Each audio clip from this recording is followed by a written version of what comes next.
Hello everyone, I am Rahil Gazmi and you are watching SR legal edge. तो हम यहाँ पर भारतीय नागरिक सुरक्षा संहिता को डिस्कस कर रहे हैं। आज का जो हमारा टॉपिक है वो बहुत ही ज़्यादा इंटरेस्टिंग है और बहुत ही ज़्यादा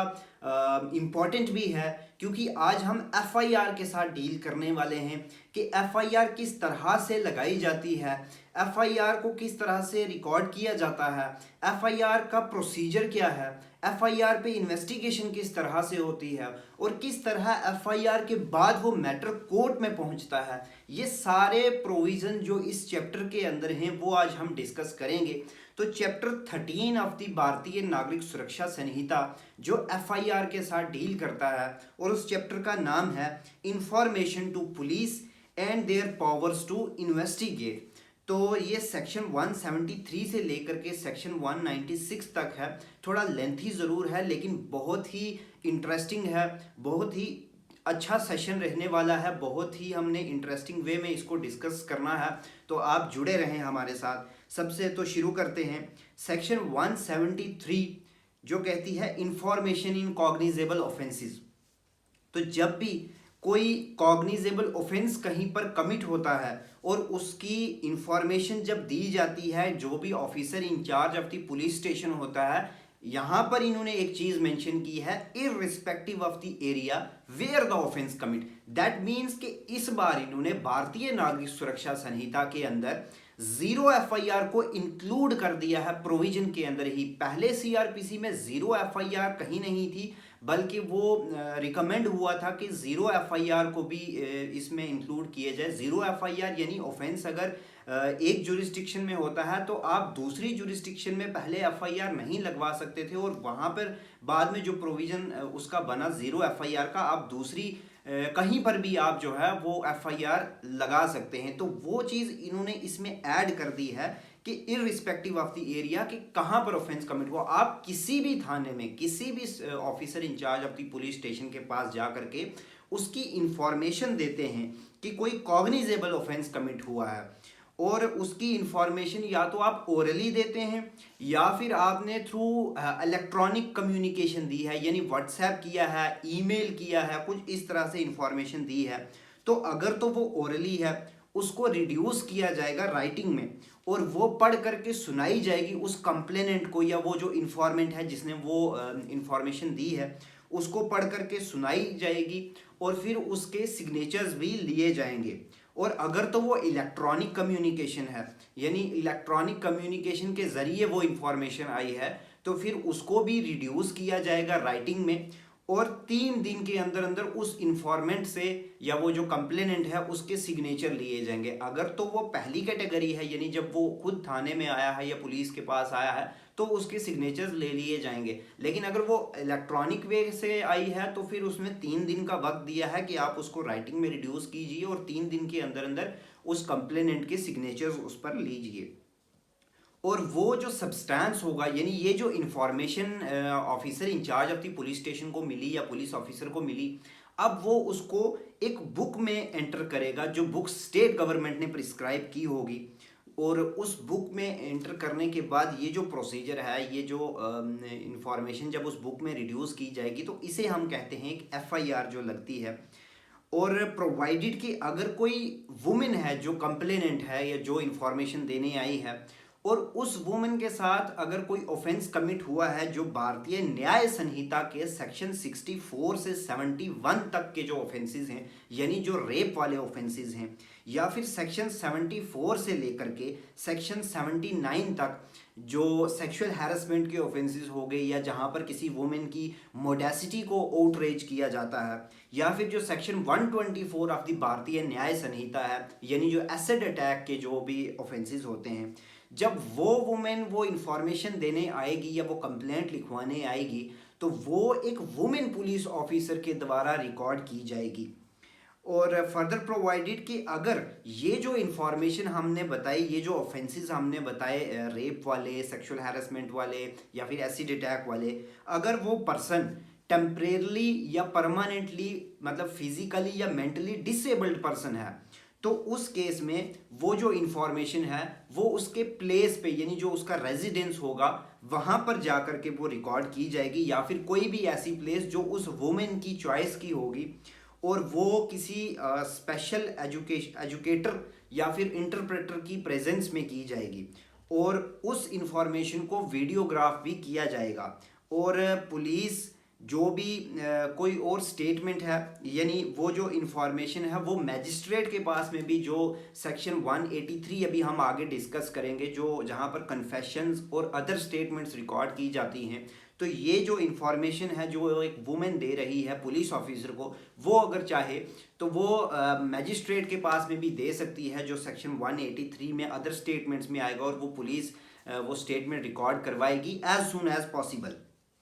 तो सब सेक्शन 2 कहती है कि ये अब जो इंफॉर्मेशन वहां पर रिकॉर्ड की गई उसकी एक copy free of the cost उस विक्टिम को या उस इंफॉर्मेंट को दे दी जाएगी। सब सेक्शन 3 कहती है कि जब कोई ऐसी इंफॉर्मेशन आती है कि कहीं पर कोई कॉग्निजेबल ऑफेंस कमिट हुआ है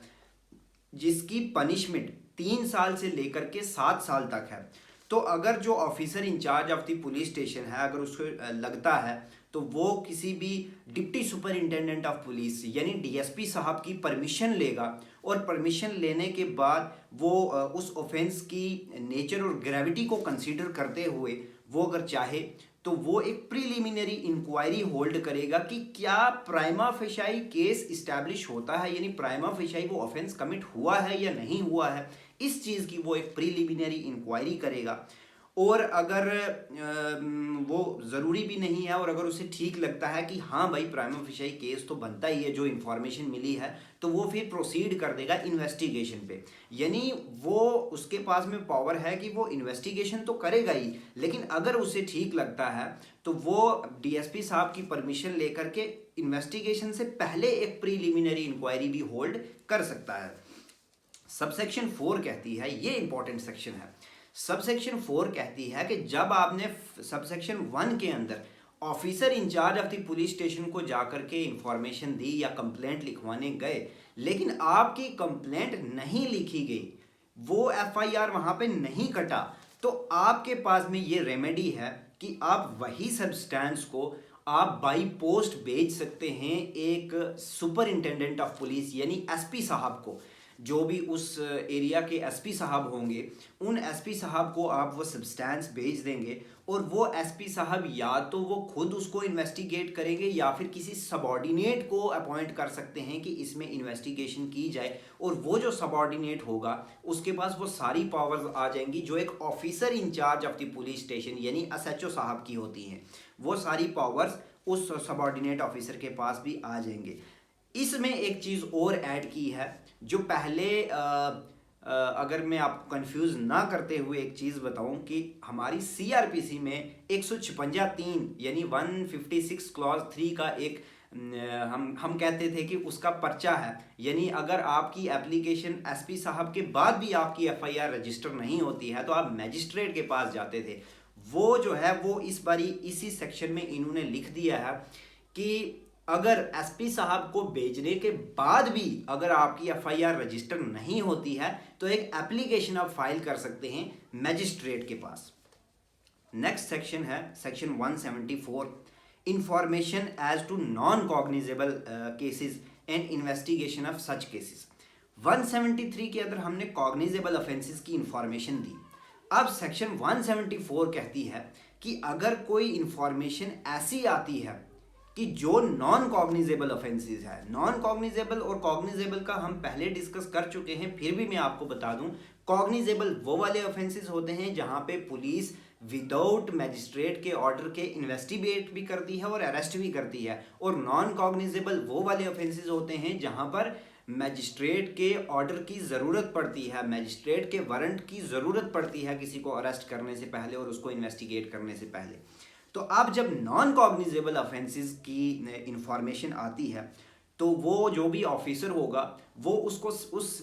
सब्सटेंस को उस बुक में ज़रूर लिखेगा जैसा कि स्टेट गवर्नमेंट ने बताया है, और वो रेफ़र करेगा, वो जो भी इंफॉर्मेंट होगा या कंप्लेनेंट होगा उसको मैजिस्ट्रेट की तरफ भेजेगा, और वो अपनी जो भी डेली डायरी जो होती है वो फोर्टनाइटली मैजिस्ट्रेट के पास भेजेगा, यानी 14 डेज़ की जो भी उसकी डेली डायरी रिपोर्ट होगी वो भेजता रहेगा। सब सेक्शन 2 कहती है कि कोई भी police officer non cognizable offences को without order of the magistrate investigate बिल्कुल भी नहीं करेगा। जो अभी हम डिस्कस कर रहे थे कि नॉन कॉग्निजेबल ऑफेंसेस को इन्वेस्टिगेट करने के लिए भी मैजिस्ट्रेट के ऑर्डर की जरूरत है। तो सब सेक्शन 2 इसकी क्लियर प्रोविजन है कि जब नॉन कॉग्निजेबल ऑफेंस आएगा तो मैजिस्ट्रेट के ऑर्डर के बगैर आप बिल्कुल भी उसको इन्वेस्टिगेट नहीं कर सकते हैं। सब सेक्शन 3 कहती है जब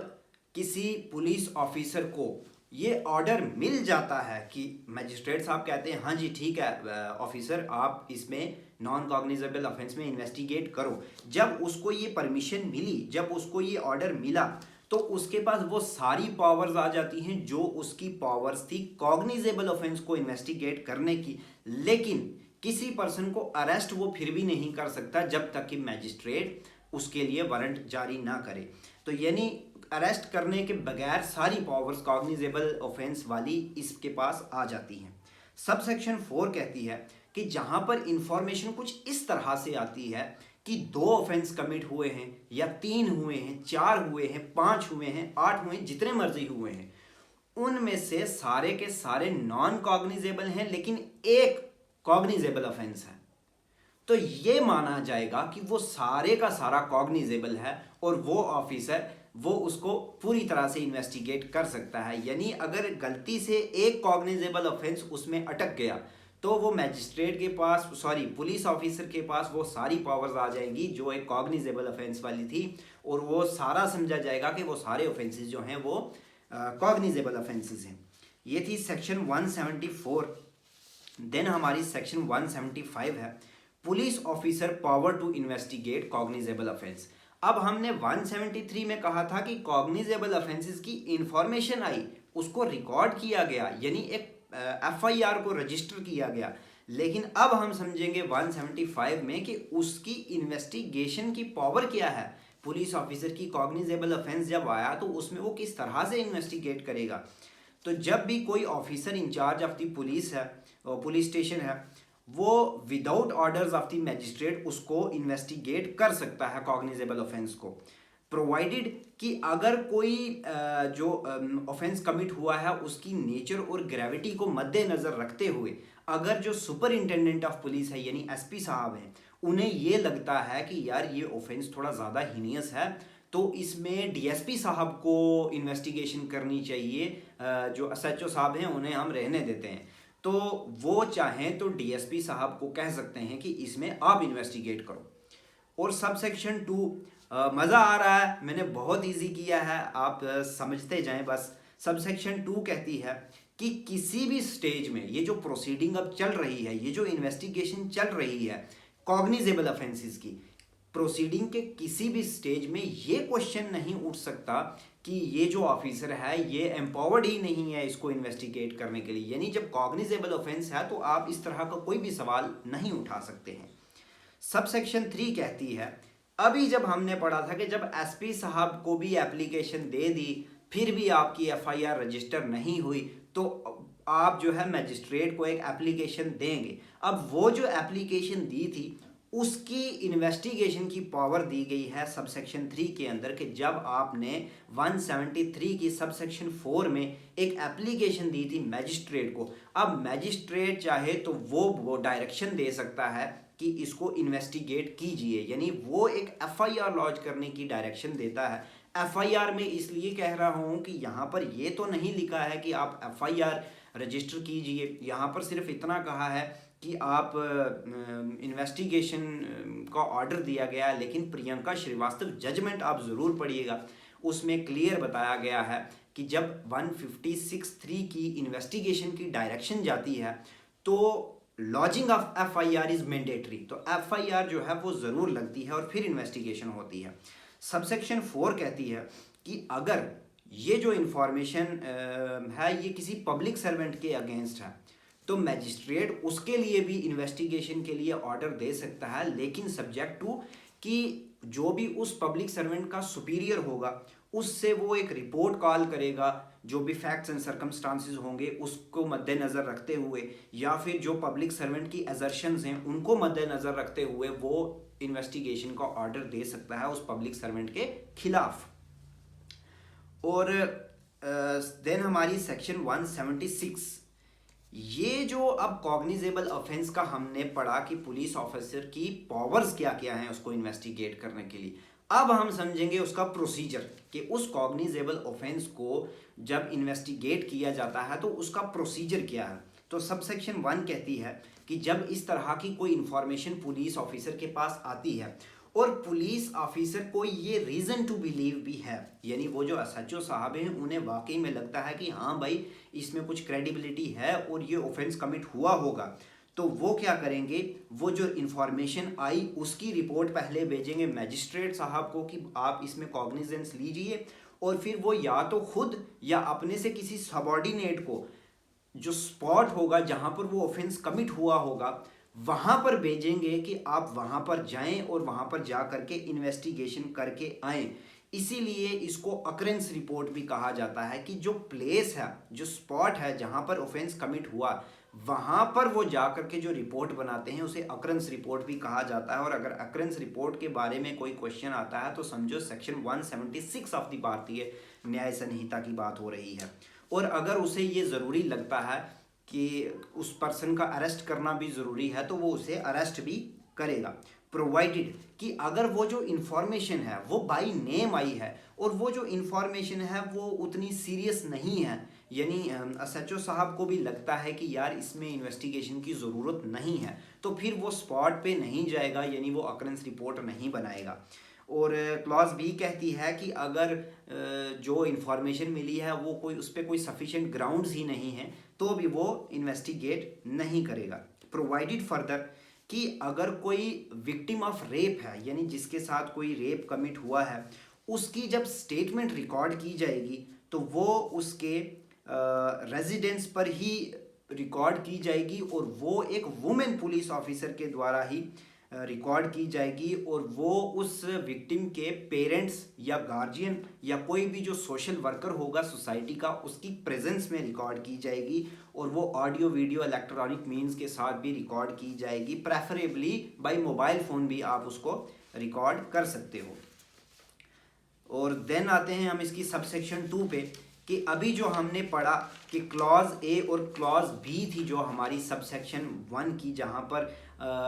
उसे कोई सफिशिएंट ग्राउंड नहीं लगता तो वो स्पॉट पे नहीं जाता, या फिर उसे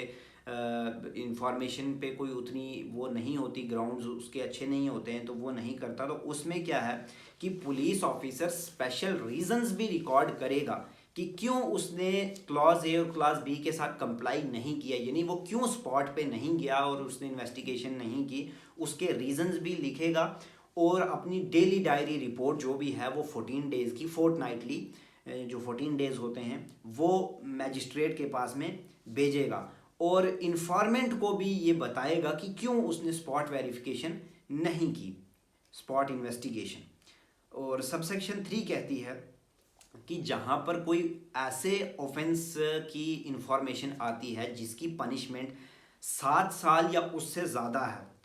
तो उसमें जो एसएचओ साहब होंगे यानी officer in charge of the police station, वो फॉरेंसिक एक्सपर्ट को भी लेकर के जाएंगे उस प्लेस ऑफ इंसिडेंट्स पे कि वहाँ से जो भी एविडेंसेस हैं उसे कलेक्ट किया जाए, और ये जो स्पॉट पे जा कर के फॉरेंसिक एक्सपर्ट को और एविडेंसेस कलेक्ट किए जाते हैं इनको भी वीडियोग्राफ किया जाएगा, प्रेफरेबली ऑन मोबाइल फ़ोन। और प्रोवाइडेड कि अगर उस स्टेट के अंदर फॉरेंसिक फैसिलिटी अवेलेबल नहीं है या फिर वो टेम्परेरीली सस्पेंडेड है या कुछ भी इस तरह की बात है, तो उसमें स्टेट गवर्नमेंट जो है by notification in the public official gazette ये नोटिफाई कर सकते हैं कि आप किसी नियर बाई स्टेट की फॉरेंसिक फैसिलिटी को यूज़ कर सकते हो इन एविडेंसेस की फॉरेंसिक के लिए। Then section 177 report how submitted. अब ये जो रिपोर्ट हम कह रहे हैं कि ये रिपोर्ट मैजिस्ट्रेट के पास भेजेगा, जो भी officer in charge of the police station है वो ये चीज़ करेगा तो मैजिस्ट्रेट के पास भेजेगा, जब इंफॉर्मेशन आई तो मैजिस्ट्रेट के पास भेजेगा, जब उसने रिपोर्ट बनाई तो मैजिस्ट्रेट के पास भेजेगा, जब अकरेंस रिपोर्ट जो सेक्शन 176 में हमने पढ़ा वो बनाई तो वो मैजिस्ट्रेट के पास भेजेगा। अब ये किस तरह से भेजी जाएगी, किस तरह से उसको सबमिट किया जाएगा, सब सेक्शन 1 कहती है कि जो भी रिपोर्ट बनाई जाएगी सेक्शन 176 के अंदर, यानी जो अकरेंस रिपोर्ट हो गई या फिर जो पहले इंफॉर्मेशन वाली रिपोर्ट भेजी, जिस तरह से स्टेट गवर्नमेंट डिस्क्राइब करेगी किसी भी superior officer of the police को कि वो जो है वो सबमिट करेंगे कोर्ट में। सब सेक्शन 2 कहती है कि वो जो भी superior officer of the police होगा वो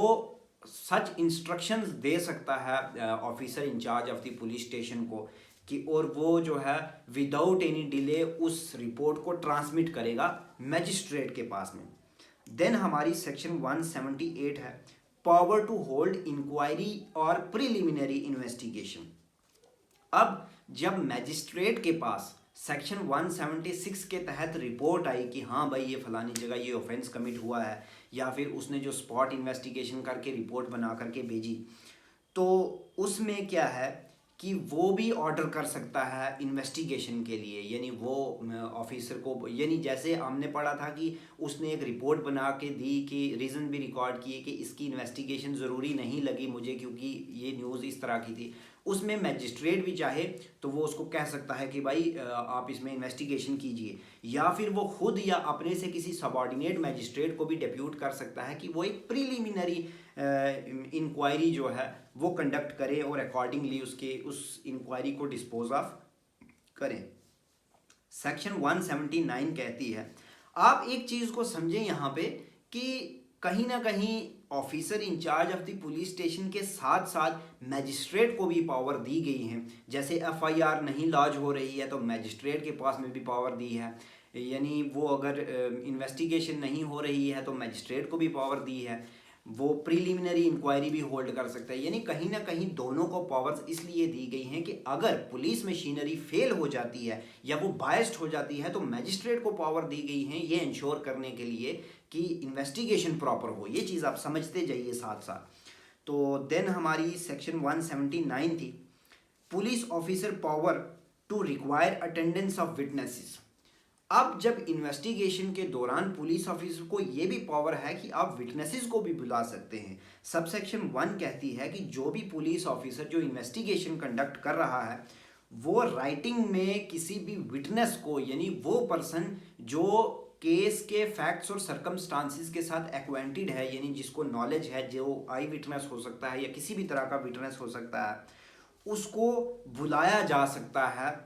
और प्रोवाइडेड कि अगर वो 15 साल से कम उम्र का बच्चा है या फिर वो 60 साल से अबव का कोई सीनियर सिटीजन है या कोई वुमेन है या फिर कोई ऐसा पर्सन है जो फिजिकली और मेंटली डिसेबल्ड है, ये जो कैटेगरी के पर्सन्स हैं इनको कभी भी थाने में नहीं बुलाया जाएगा। यानी 15 साल से कम उम्र वाले को, 60 साल से ऊपर वाले को, वुमेन को और डिसेबल्ड पर्सन को थाने में बिल्कुल भी नहीं बुलाया जाएगा जब उनको एज अ विटनेस बुलाया जाता है। लेकिन फर्दर प्रोवाइडेड ये कहा है कि अगर वो पर्सन खुद विलिंग हैं कि हाँ हम थाने में आना चाहते हैं, हम थाने में आकर के अपनी स्टेटमेंट देंगे, तो उन्हें वो परमिट किया जा सकता है।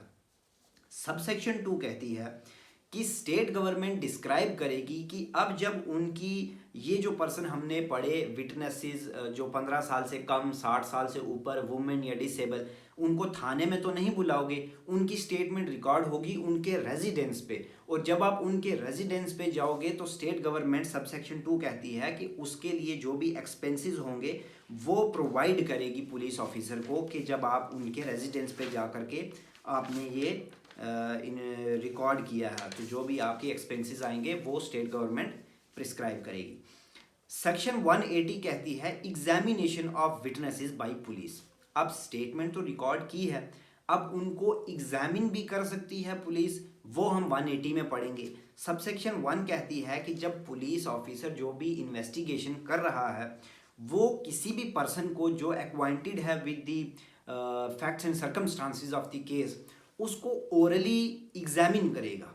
यानी ओरली उसको एग्जामिन कर सकता है। और सबसेक्शन 2 कहती है कि जो भी उससे सवाल पूछे जाएंगे वो बाउंड है कि वो उसका सही सही जवाब देगा। लेकिन एक एक्सेप्शन दी गई है कि वो उन सवालों के जवाब नहीं देगा जो उसी को एक्सपोज करते होंगे किसी क्रिमिनल चार्ज में या किसी पेनल्टी में। यानी उस फैक्ट उस केस के रिलेटेड वो सारे सवाल जवाब दे सकता है जो उससे पूछे जाएंगे, लेकिन जहाँ पे वो खुद ही फंस रहा होगा तो उसमें उसके पास राइट टू रिमेन साइलेंट है, जो हमारा आर्टिकल 20 क्लॉज 3 है इंडियन कॉन्स्टिट्यूशन का। तो उसको छोड़ करके बाकी उसको सारे सही सही जवाब देने हैं। देन सब सेक्शन 3 है पुलिस, जो पुलिस ऑफिसर ने जब उन्हें एग्जामिन किया ओरली, तो जो वहाँ से जवाब उनको मिले, अब पुलिस ऑफिसर उनको राइटिंग में रिड्यूस करेगी, और प्रोवाइडेड कि ये ऑडियो वीडियो मीन्स से भी हो सकता है। प्रोवाइडेड फर्दर कि जो वुमेन है जिसके साथ कोई ऑफेंस कमिट हुआ है, वो चाहे रेप वाले ऑफेंसेस हों यानी सेक्शन 64 से 71 BNSS, या फिर 74 से 79 जहाँ पे सेक्सुअल हैरेसमेंट या फिर outraging the modesty of a women वाले ऑफेंसेस, या फिर 124 जहाँ पे एसिड अटैक हुआ है, वो statement women police officer record करेगी। और सेक्शन 181 कहती है statement to police and use thereof. अब ये जो पुलिस ऑफिसर को स्टेटमेंट दी गई उन्हें किस तरह से इस्तेमाल किया जाता है वो देखेंगे।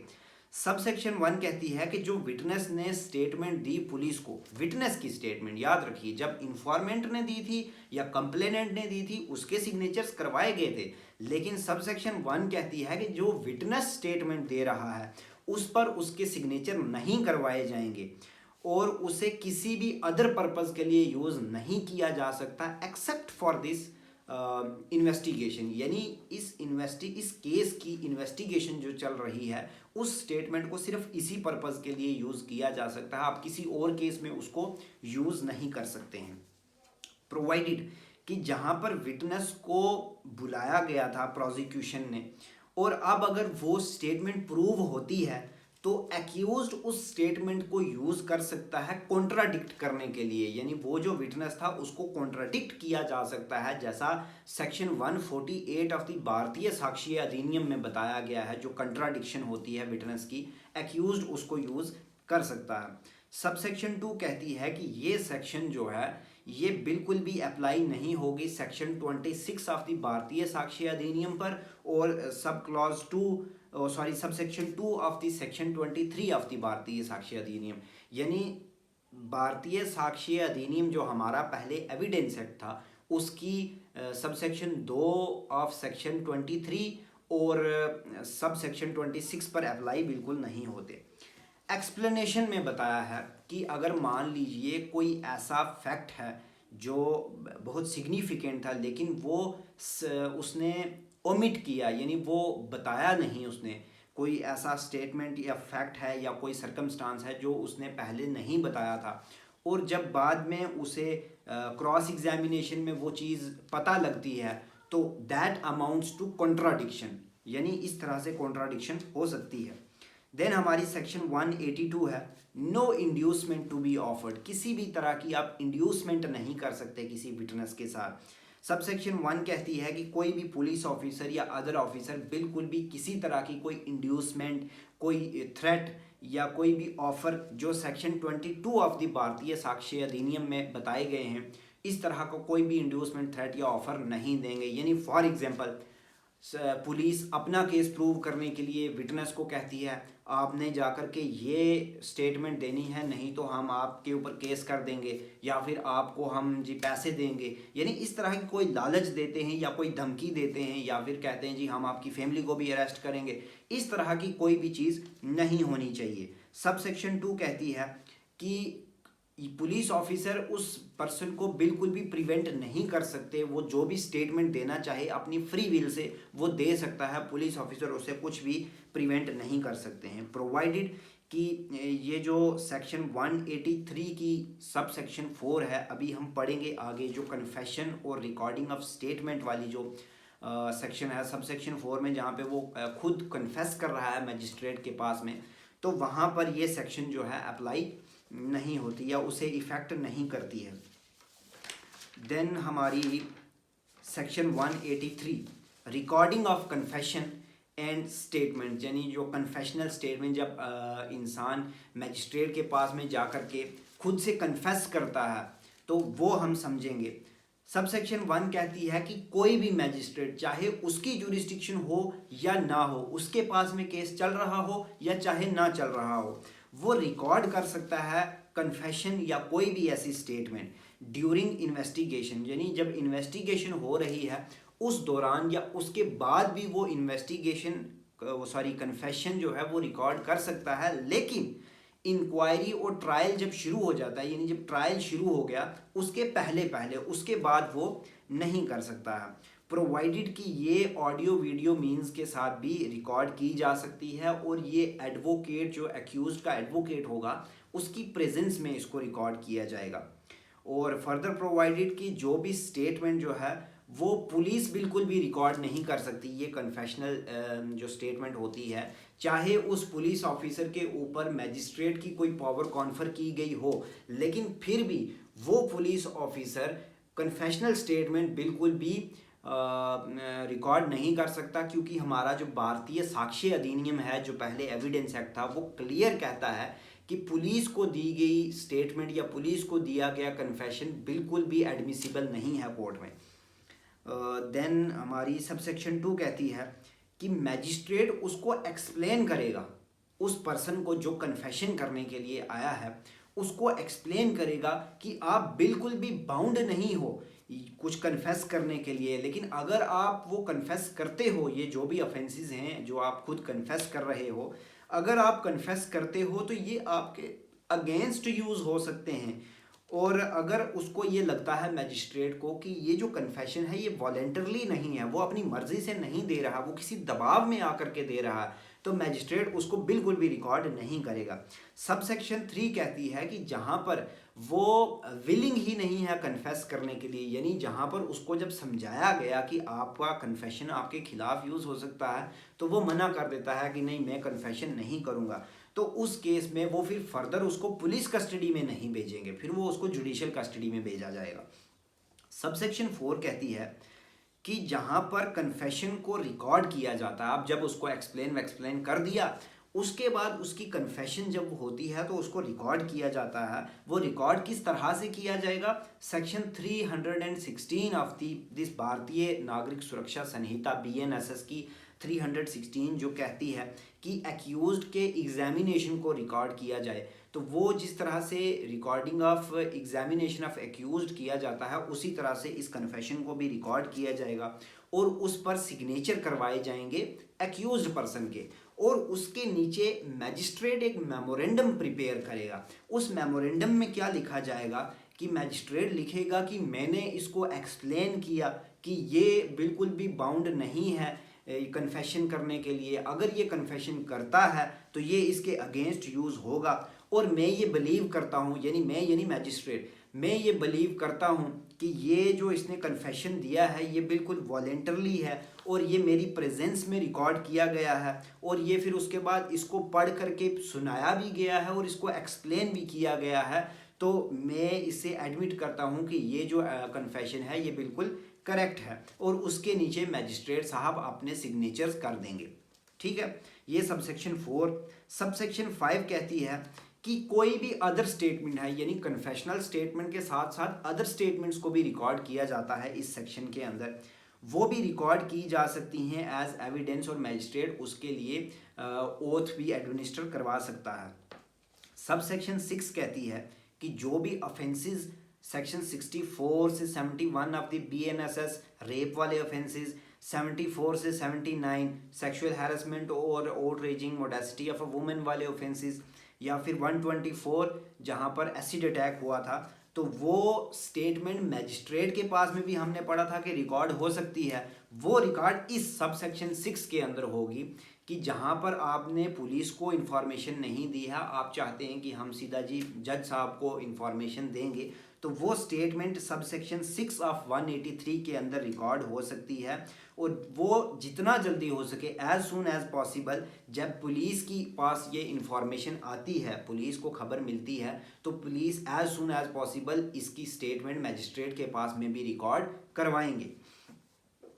प्रोवाइडेड कि अगर प्रैक्टिकेबल है तो वो रिकॉर्ड भी एक वुमेन मैजिस्ट्रेट से करवाई जाए, और अगर वुमेन मैजिस्ट्रेट अवेलेबल नहीं है तो फिर एक मेल मैजिस्ट्रेट से करवाई जाएगी, लेकिन in the presence of a women, एक वुमेन की प्रेजेंस में। और फर्दर प्रोवाइडेड कि अगर कोई इस तरह का ऑफेंस है जिसकी पनिशमेंट 10 साल से ज़्यादा है या लाइफ इम्प्रिजनमेंट है या फिर डेथ सेंटेंस है, उसमें मैजिस्ट्रेट विटनेसेस की स्टेटमेंट भी रिकॉर्ड करवाएगा, यानी अपने पास। यानी हम जब विटनेसेस, जो हमने पढ़ा था कि पुलिस के पास में पावर है कि वो विटनेसेस को बुला के उनकी स्टेटमेंट भी रिकॉर्ड करेगी, लेकिन जो 10 साल से ज़्यादा पनिशेबल वाले ऑफेंसेस हैं उनकी स्टेटमेंट मजिस्ट्रेट के पास में भी रिकॉर्ड हो सकती है और वो उसके पास में करवाई जाएगी। फर्दर प्रोवाइडेड के जो मेंटली या फिजिकली डिसेबल्ड पर्सन हैं, वो चाहे वो टेम्परेरली डिसेबल हों या परमानेंटली डिसेबल्ड हों, और वो उनकी असिस्टेंस ली जा सकती है एक इंटरप्रेटर की या फिर स्पेशल एजुकेटर की, इस सेक्शन के अंदर जब उनका स्टेटमेंट लिया जा रहा है। फर्दर प्रोवाइडेड कि अगर ये जो डिसेबल्ड पर्सन हैं, जब इनकी स्टेटमेंट रिकॉर्ड की जाएगी तो वो ऑडियो वीडियो मीन्स के साथ वीडियोग्राफ की जाएगी, प्रेफरेबली ऑन मोबाइल फ़ोन भी किया जा सकता है। ये थी हमारी सेक्शन 183, सॉरी इसकी आगे क्लॉज ये थी क्लॉज सब सेक्शन 6 की क्लॉज ए। और अब हम पढ़ते हैं क्लॉज बी की, जहाँ पर क्लॉज ए के अंदर डिसेबल्ड पर्सन का हमने पढ़ा कि जब उनकी स्टेटमेंट विटनेसेस की रिकॉर्ड की गई वो कंसीडर की जाएंगी as examination of in chief. यानी जब आपने पुलिस को स्टेटमेंट दी, ठीक है, आपने नहीं दी पुलिस को स्टेटमेंट, आपने सीधा मैजिस्ट्रेट के पास दे दी सब सेक्शन 6 के अंदर। अब जब आप वो ट्रायल चल रहा होगा, ट्रायल में उस विटनेस को दोबारा बुलाया जाता है, पहले उसका एग्जामिनेशन इन चीफ होता है, फिर क्रॉस एग्जामिनेशन होता है। तो जब मैजिस्ट्रेट के पास में ये इंफॉर्मेशन या ये जो विटनेस की स्टेटमेंट है मैजिस्ट्रेट के पास में रिकॉर्ड हुई है, उसको कंसीडर किया जाएगा एज एग्जामिनेशन इन चीफ। वहाँ पे उसका दोबारा एग्जामिनेशन इन चीफ नहीं होगा और वो जो उसका वहाँ पर सिर्फ क्रॉस एग्जामिनेशन होगा इसको कॉन्ट्राडिक्ट या कोरोबोरेट करने के लिए। सब सेक्शन 7 कहती है कि जिस मैजिस्ट्रेट ने ये रिकॉर्ड की होगी स्टेटमेंट, वो उसको फॉरवर्ड करेगा उस मैजिस्ट्रेट के पास में जिसकी जुरिस्डिक्शन होगी, यानी जो मैजिस्ट्रेट उस केस को ट्राई कर रहा है। थोड़ा सा बोरिंग हो रहा है मुझे लगता है, तो मैं पानी पी लेता हूँ 1 मिनट, फिर हम आगे डिस्कस करते हैं। थोड़ा ड्राई चैप्टर ज़रूर है, लेकिन अगर आप देखेंगे मैंने बहुत ही आसान तरीके से इसको एक्सप्लेन करने की कोशिश की है, तो थोड़ा सा बने रहें, थोड़ा सा पेशेंस आप लोग दिखाएं, तो हमने बड़ा इजी किया है इसको। नेक्स्ट चलते हैं हम section 184 medical examination of the victim of rape. अब जिस पर्सन के साथ रेप कमिट हुआ है उसका मेडिकल एग्जामिनेशन भी करवाया जाता है, ये आप लोगों ने सुना होगा, मूवीज़ में भी सुना होगा, ऐसे भी आप लोगों को पता होगा। अब वो किस तरह से करवाया जाएगा उसका प्रोसीजर 184 में है। सब सेक्शन 1 कहती है कि जहाँ पर रेप कमिट हुआ है या उसका अटेम्प्ट हुआ है और वो अंडर इन्वेस्टिगेशन चल रहा है, तो उसमें जो विक्टिम होगा जिसके साथ में वो ऑफेंस कमिट हुआ है रेप वाला, तो उसका मेडिकल एग्जामिनेशन करवाया जाएगा 24 घंटे के अंदर अंदर। जब वो ऑफेंस कमिट होता है उसके 24 घंटे के अंदर अंदर उसका मेडिकल एग्जामिनेशन करवाया जाएगा। और वो मेडिकल एग्जामिनेशन कौन करेगा? वो कोई रजिस्टर्ड मेडिकल प्रैक्टिशनर होना चाहिए जो किसी गवर्नमेंट हॉस्पिटल का एम्प्लॉय हो या फिर किसी लोकल अथॉरिटी का एम्प्लॉय हो। अगर वो गवर्नमेंट हॉस्पिटल या लोकल अथॉरिटी का एम्प्लॉय अगर अवेलेबल नहीं है या नहीं है, तो उसके एब्सेंस में आप किसी भी दूसरे रजिस्टर्ड मेडिकल प्रैक्टिशनर से उसका एग्जामिनेशन करवा सकते हैं। इसमें ध्यान रखने वाली बात यह है कि वो मेडिकल प्रैक्टिशनर रजिस्टर्ड होना चाहिए। और वो जो मेडिकल प्रैक्टिशनर का जो ये एग्जामिनेशन हो रहा है, जब वो यानी उसकी एब्सेंस में किसी दूसरे मेडिकल प्रैक्टिशनर से करवाया जा रहा है, तो वो वुमेन की कंसेंट के साथ होना चाहिए या फिर उस पर्सन की कंसेंट के साथ जो उस वुमेन के बिहाफ पे कंसेंट दे सकता है। सब सेक्शन 2 कहती है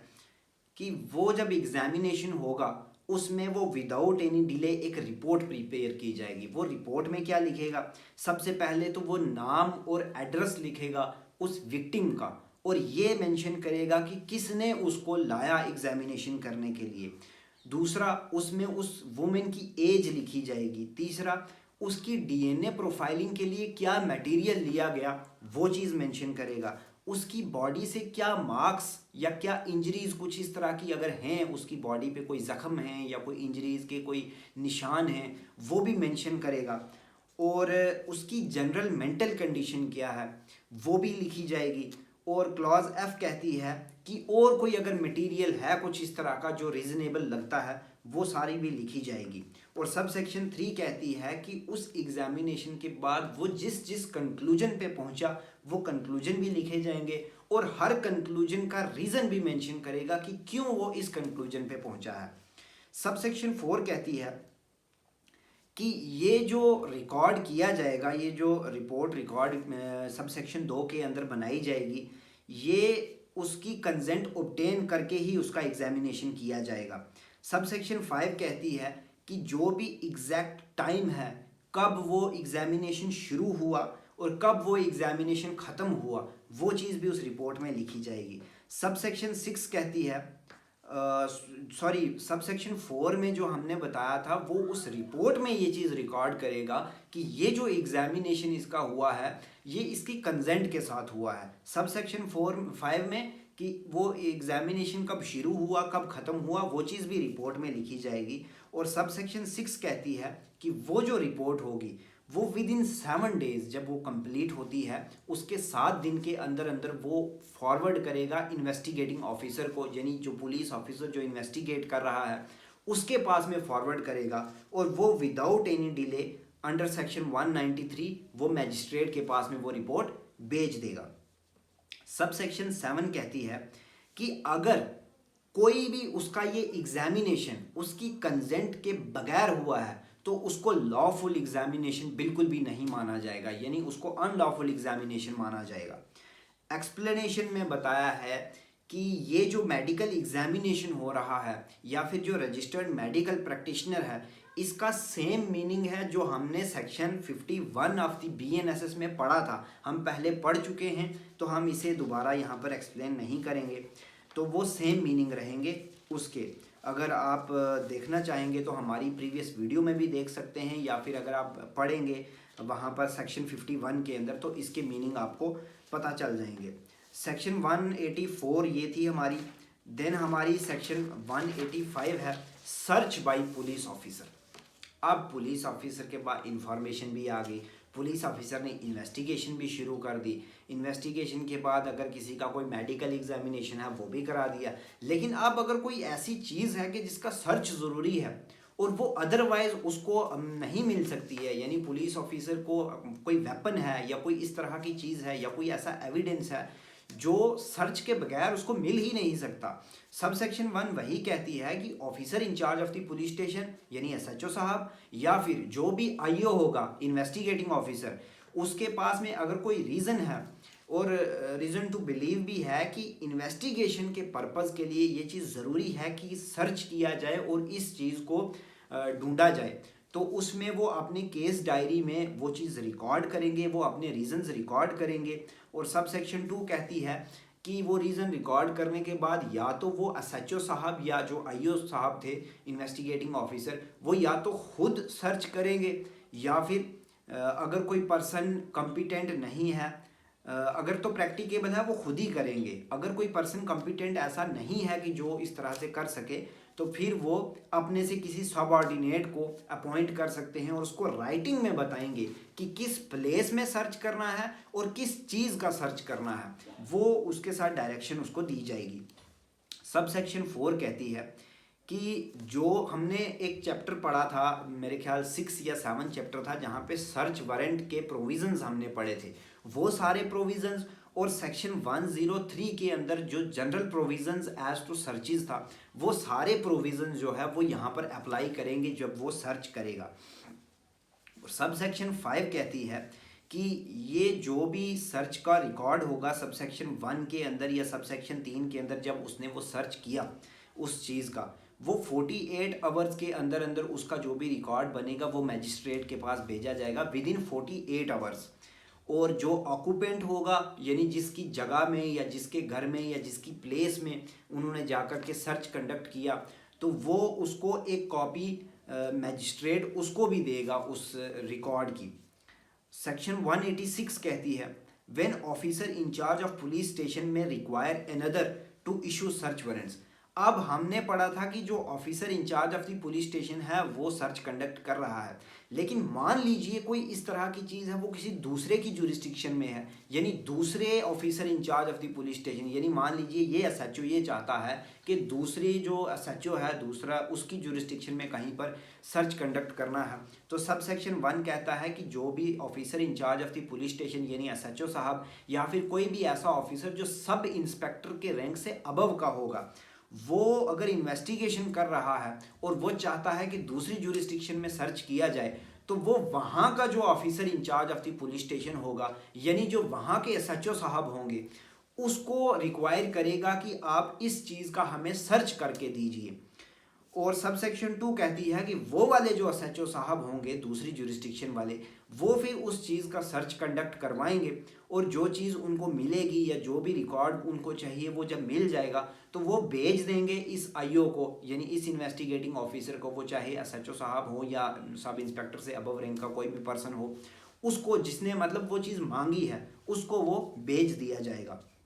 सब सेक्शन 3 कहती है कि अगर डिले हो जाता है या फिर इस तरह के सर्कमस्टांसिस हैं कि अगर हमने उन एसएचओ साहब को बताया या उनको बोला या अगर उन्होंने सर्च कंडक्ट करवाया तो इस तरह की बात हो सकती है कि वो एविडेंसेस या तो डिस्ट्रॉय हो जाएंगे या उन्हें कंसील कर दिया जाए, कहीं कहीं छुपा दिया जाएगा, तो हमें वो चीज़ मिलेगी नहीं। अगर इस तरह के रीजंस हैं तो फिर ये एसएचओ साहब या जो भी सब इंस्पेक्टर से अबव रैंक का पर्सन था जो इन्वेस्टिगेशन कंडक्ट कर रहा था वो खुद उस प्लेस पर प्रोसीड करेंगे और जा कर के खुद से सर्च कर लेंगे। और सब सेक्शन 4 कहती है कि जब उसने खुद से जा कर के किया तो वो उस सर्च का नोटिस और जो जो वो एक लिस्ट प्रिपेयर की जाती है सर्च कंडक्ट करने के बाद जो जो चीज़ें वो वहाँ से लेते हैं तो वो रिकॉर्ड जो है वो नोटिस और वो लिस्ट जो है वो भेजेगा वहाँ के एसएचओ साहब को और वही जो लिस्ट प्रिपेयर की वो भेजेगा मैजिस्ट्रेट साहब को भी कि वो इस पर कॉग्निजेंस लें। और सब सेक्शन 5 कहती है कि जो ऑनर होगा या जो ऑक्यूपायर होगा जिसकी प्लेस में जिसके घर में वो सर्च किया गया उसको भी वो लिस्ट जो है वो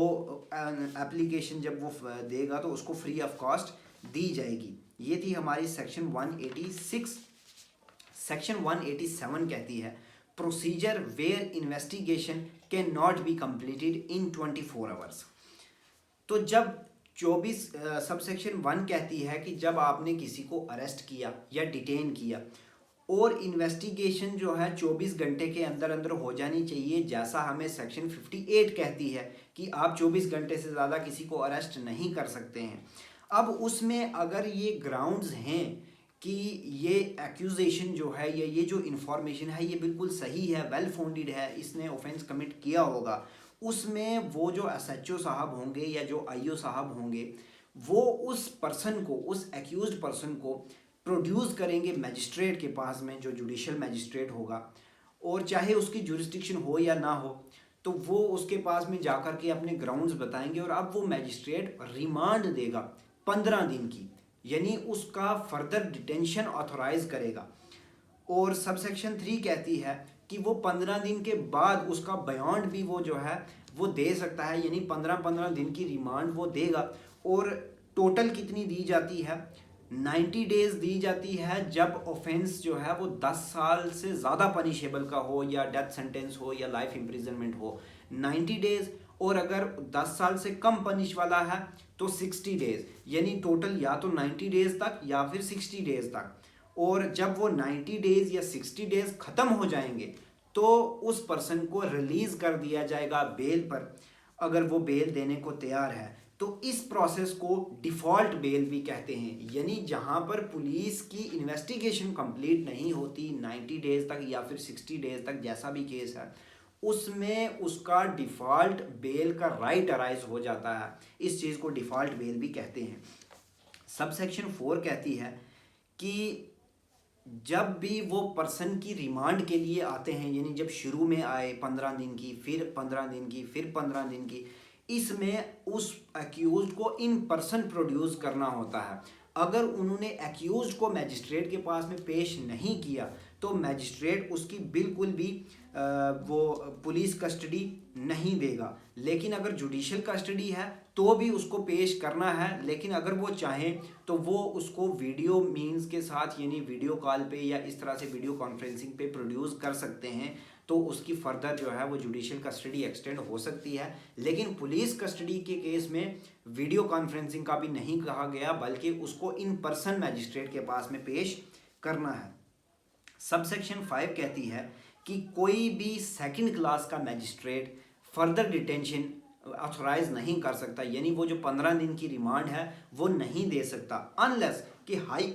हाई कोर्ट ने स्पेशल ऑर्डर के साथ उस मैजिस्ट्रेट को एम्पावर किया हो। एक्सप्लेनेशन 1 कहती है कि जो डिफ़ॉल्ट बेल अराइज हुई थी सबसेक्शन 3 के अंदर, जब 90 डेज़ या 60 डेज़ हो जाते हैं और इन्वेस्टिगेशन कंप्लीट नहीं होती,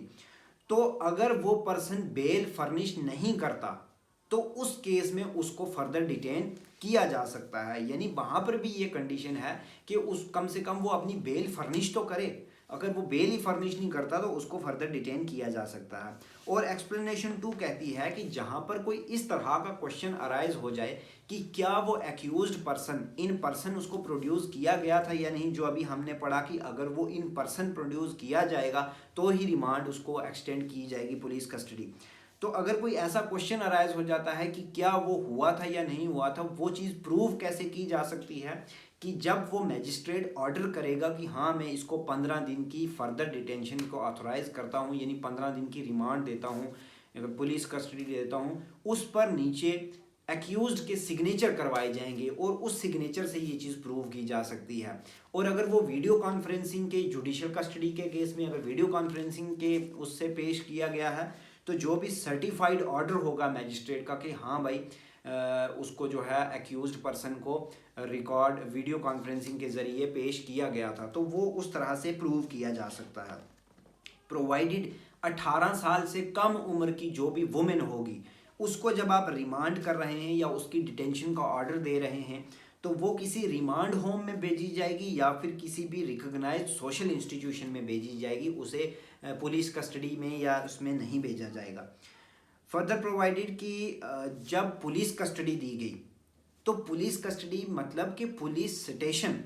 उसके अलावा आप कहीं पर भी उसको जो है वो नहीं रख सकते। ये नहीं है कि आपको पुलिस कस्टडी दी, आप उसको रात को अपने घर लेकर के जाके कमरे में रोक देते हो, तो पुलिस स्टेशन के अलावा आप उसको कहीं पर भी नहीं रोक सकते। और जब जुडिशल कस्टडी की बात करें तो प्रिजन या फिर कोई भी ऐसी प्लेस जिसको स्टेट गवर्नमेंट या सेंट्रल गवर्नमेंट ने प्रिजन डिक्लेयर किया गया है, यानी प्रिजन के अलावा कोई भी प्लेस में आप उसको जुडिशल कस्टडी के केस में भी नहीं रोक सकते हो। और ये थी हमारी सबसेक्शन 5। देन हमारी सबसेक्शन 6 कहती है, ये बड़ी इंपॉर्टेंट सेक्शन है, कि मैजिस्ट्रेट के पास जो जुडिशल मैजिस्ट्रेट था उसके पास हमने पेश किया था सबसेक्शन कौन सी में, सेक्शन 180 सबसेक्शन 1, हाँ सबसेक्शन 1 में आपने ट्रांसमिट किया था मैजिस्ट्रेट के पास 187 में जुडिशल मैजिस्ट्रेट के पास। लेकिन सबसेक्शन 6 कहती है कि अगर जुडिशल मैजिस्ट्रेट अवेलेबल नहीं है तो उस केस में आप उस पर्सन को किसी भी एग्जीक्यूटिव मैजिस्ट्रेट के पास में पेश कर सकते हैं। एग्जीक्यूटिव मैजिस्ट्रेट यानी तहसीलदार साहब, आप उसके पास में पेश करते हैं और वो जो है उसकी जब रिमांड देगा, यानी उसका जो फर्दर डिटेंशन है उसको ऑथोराइज करेगा, वो 15 दिन का नहीं दे सकता, वो 7 दिन का ही दे सकता है। और 7 दिन इन टोटल, यानी वहाँ पर ये था कि 15 दिन के बाद फिर 15 दिन, फिर 15 दिन, फिर 15 दिन, ऐसे 90 डेज या 60 डेज तक दे सकता था। लेकिन जब एग्जीक्यूटिव मैजिस्ट्रेट की बात आती है तो वो सिर्फ और सिर्फ 7 दिन का इन टोटल देगा। जब वो 7 दिन खत्म हो जाएंगे तो उसको बेल देनी पड़ेगी, ये रूल इन्होंने बना दिया है। लेकिन अनलेस कि वो 7 दिन एक्सपायर होने से पहले पहले एक जुडिशल मैजिस्ट्रेट जो कॉम्पिटेंट है इसके लिए, वो उसकी फर्दर डिटेंशन जो है 15 दिन की आगे बढ़ा सकता है। और इन 7 दिन को ख़त्म होने से पहले पहले वो सारा रिकॉर्ड जो एक एग्जीक्यूटिव मैजिस्ट्रेट के पास में लेकर के गए थे वो उसे ट्रांसमिट करना पड़ेगा जुडिशल मैजिस्ट्रेट के पास। और जब ये टाइम पीरियड कंप्यूट किया जाएगा 90 डेज का या 60 डेज का, तो ये जो 7 डेज का पीरियड जो एग्जीक्यूटिव मैजिस्ट्रेट ने दिया था ये भी उसमें इंक्लूड किया जाएगा। सब सेक्शन 7 कहती है अब जो मैजिस्ट्रेट फर्दर डिटेंशन दे रहा है यानी पुलिस कस्टडी की रिमांड दे रहा है, उसको उसके रीजंस रिकॉर्ड करने पड़ेंगे कि क्यों मैंने पुलिस कस्टडी में इसको भेजा है। और सब सेक्शन 8 कहती है कि जहां पर magistrate other than chief judicial magistrate है, यानी चीफ जुडिशियल मैजिस्ट्रेट के अलावा कोई मैजिस्ट्रेट है, कोई फर्स्ट क्लास मैजिस्ट्रेट जिसने ये डिटेंशन का ऑर्डर ऑथोराइज किया है, तो उस केस में वो उस ऑर्डर को यानी ये जो रिमांड दी है 15 दिन की, वो उस ऑर्डर को चीफ जुडिशियल मैजिस्ट्रेट के पास में भेजेगा और अपने रीजंस भी बताएगा चीफ जुडिशियल मैजिस्ट्रेट को उस ऑर्डर के साथ कि मैंने क्यों पुलिस कस्टडी दी है। सब सेक्शन 9 कहती है कि जहां पर कोई समन केस है, समन केस को ट्राई किया जा रहा है किसी मैजिस्ट्रेट के द्वारा और 6 महीने गुजर जाते हैं, उसकी इन्वेस्टिगेशन खत्म नहीं होती, और उसके 6 महीने जब गुजरते हैं तो मैजिस्ट्रेट ऑर्डर कर देगा भाई मैं फर्दर इन्वेस्टिगेशन बिल्कुल स्टॉप कर रहा हूँ। जो आईओ होगा उसको बोलेगा कि आपको कोई ज़रूरत नहीं है फर्दर इन्वेस्टिगेशन करने के लिए, मैं केस ख़त्म कर रहा हूँ, क्लोज कर रहा हूँ। लेकिन अगर आईओ जो है वो स्पेशल रीजंस रिकॉर्ड करे कि सर इसमें जनाब ये मसला है, इस वजह से हमारी 6 महीने के अंदर इन्वेस्टिगेशन कंप्लीट नहीं हो सकी, फलाना फलाना जो भी है, तो उसमें वो सुन करके वो मैजिस्ट्रेट उसको फर्दर इन्वेस्टिगेशन स्टॉप कर सकता है। सब सेक्शन 10 कहती है कि जहां पर सब सेक्शन 9 के अंदर मैजिस्ट्रेट ने फर्दर प्रोसीडिंग यानी फर्दर इन्वेस्टिगेशन को स्टॉप किया था, तो वो आईओ जो है वो सेशन जज के पास में अप्लाई कर सकता है और सेशन जज उस ऑर्डर को वकेट कर सकता है और फर्दर इन्वेस्टिगेशन के लिए ऑर्डर दे सकता है, सब्जेक्ट टू कंडीशन के उसको बेल दी जाए या जो भी अदर कंडीशंस हैं उनको मद्देनजर रखते हुए। सेक्शन 188 कहती है report of investigation by subordinate police officer. अगर तो इन्वेस्टिगेशन जो officer in charge of the police station है यानी एसएचओ साहब, उसका कोई सबऑर्डिनेट ऑफिसर है या सबऑर्डिनेट पुलिस ऑफिसर है जिसने ये इन्वेस्टिगेशन की है, तो वो उसकी रिपोर्ट जो है वो ट्रांसमिट करेगा एसएचओ साहब को यानी officer in charge of the police station को। सेक्शन 189 कहती है release of accused when evidence deficient. अब जब इन्वेस्टिगेशन हुई, इन्वेस्टिगेशन करने के बाद कुछ खास एविडेंस उन लोगों को मिला नहीं, तो वो उसको रिलीज़ कर देंगे और उससे एक बॉन्ड एग्जीक्यूट करवा लेंगे कि आपने फलां फलां तारीख को मैजिस्ट्रेट के पास में जनाब पेश हो जाना है। और section 190 cases to be sent to magistrate when evidence sufficient. अब जब इन्वेस्टिगेशन करने के बाद उनके पास सफिशिएंट एविडेंसेस हैं कि जो उस केस को, उस ऑफेंस को प्रूव कर सकें, तो उसमें उसको मैजिस्ट्रेट के पास में भेजा जाएगा। सब सेक्शन 1 कहती है अगर सफिशिएंट एविडेंसेस हैं तो उसको फॉरवर्ड कर दिया जाएगा मैजिस्ट्रेट के पास में कि वो कॉग्निजेंस ले, जैसा एक पुलिस रिपोर्ट के ऊपर कॉग्निजेंस लिया जाता है। और अगर बेलेबल ऑफेंसेस हैं और उसको जो है रिलीज़ किया गया है तो उसे सिक्योरिटी ले ली जाएगी कि आपने जनाब फलानी तारीख को मैजिस्ट्रेट साहब के पास में पेश होना है, प्रोवाइडेड कि अगर वो कस्टडी में नहीं है तो उससे सिक्योरिटी ली जाएगी कि आप जनाब फलां तारीख को मैजिस्ट्रेट के पास में पेश हो जाए। और मैजिस्ट्रेट कभी भी कॉग्निजेंस लेने से रिफ्यूज़ नहीं कर सकता इस ग्राउंड पे कि एक्यूज्ड कस्टडी में नहीं था। ठीक है, वो कस्टडी में था या नहीं था, मैजिस्ट्रेट को उस पर कॉग्निजेंस लेना पड़ेगा। ये थी सब सेक्शन 1। सब सेक्शन 2 कहती है कि जब एसएचओ साहब ने यानी officer in charge of the police station ने जब उस एक्यूज्ड पर्सन को फॉरवर्ड किया मैजिस्ट्रेट के पास में, जब एविडेंसेस सफिशिएंट थे या फिर उसने उससे बॉन्ड एग्जीक्यूट करवाया हुआ था कि आप मैजिस्ट्रेट के पास में पेश होंगे, उसके साथ साथ वो कोई ऐसा वेपन या कोई ऐसा आर्टिकल जो उस एक्यूज्ड पर्सन के साथ से मिला था वो उसको भी भेजेगा। और कंप्लेनेंट या फिर जो भी अदर पर्सन जो एक्वांटेड है केस के साथ, उसको भी पुलिस ऑफिसर ये रिक्वायर करेगा कि आप भी मैजिस्ट्रेट के पास में पेश हो जाइए। सब सेक्शन 3 कहती है कि जहां पर उस बॉन्ड के अंदर सीजेएम की नाम लिखा था यानी चीफ जुडिशियल मैजिस्ट्रेट का नाम लिखा था कि आपने फलानी तारीख को चीफ जुडिशियल मैजिस्ट्रेट के पास में पेश होना है, तो वो जो चीफ जुडिशियल मैजिस्ट्रेट होगा वो इंक्लूड करेगा उस मैजिस्ट्रेट को भी जो उसका सबॉर्डिनेट होगा यानी जिसके पास चीफ जुडिशियल मैजिस्ट्रेट ने केस ट्रांसफ़र किया होगा वो उसको भी इंक्लूड करेगा। यानी आप ये नहीं कह सकते कि जी मुझे तो सीजेएम के पास बुलाया था, मैं किसी दूसरे कोर्ट में क्यों जाऊँ, तो वो उसमें वो इंक्लूड करते हैं। सबसेक्शन 3 कहती है कि जिस ऑफिसर की प्रेजेंस में वो बॉन्ड एग्जीक्यूट किया गया था वो उस बॉन्ड की एक कॉपी जो है वो उस पर्सन को भी देगा जिस पर्सन ने वो बॉन्ड एग्जीक्यूट किया, और उसका जो ओरिजिनल होगा वो ओरिजिनल मैजिस्ट्रेट के पास में भेज देगा अपनी रिपोर्ट के साथ। सेक्शन 191 कहती है complainant and witness not required to accompany police officer and not be subject to restraint. अब जो कंप्लेनेंट होगा या फिर जो विटनेस होगा उनको पुलिस ऑफिसर अपने साथ लेकर के या उन्हें अरेस्ट करके या रिस्ट्रेंट करके नहीं रख सकती या उन्हें उस तरह से नहीं ले जाया जा सकता, लेकिन प्रोवाइडेड कि अगर वो रिफ्यूज़ कर देते हैं अटेंड करने के लिए या फिर वो उन्हें बॉन्ड एग्जीक्यूट करने के लिए कहा जाता है कि आप मैजिस्ट्रेट के पास में पेश हो जाएंगे, लेकिन वो बॉन्ड एग्जीक्यूट करने से भी रिफ्यूज़ होते हैं और पेश होने से भी रिफ्यूज़ कर देते हैं, तो उसमें जो officer in charge of the police station होगा वो उन पर्सन को इन कस्टडी मैजिस्ट्रेट के पास में प्रोड्यूस करेगा और वो मैजिस्ट्रेट फिर उन्हें डिटेन करके रख सकता है जब तक कि वो बॉन्ड एग्जीक्यूट नहीं हो जाता या फिर जब तक कि वो हियरिंग नहीं हो जाती या उनकी स्टेटमेंट रिकॉर्ड नहीं हो जाती। सेक्शन 192 कहती है diary of proceedings in investigation. अब आप एक चीज़ देखिए कि जब एक केस की इन्वेस्टिगेशन की जाती है तो एक डायरी प्रिपेयर की जाती है उस केस की, जिसे हम केस डायरी कहते हैं। वो सेक्शन 192 उसके बारे में बताती है। सब सेक्शन 1 कहती है कि जो आईओ होगा इन्वेस्टिगेटिंग ऑफिसर वो डे बाय डे जो भी उसने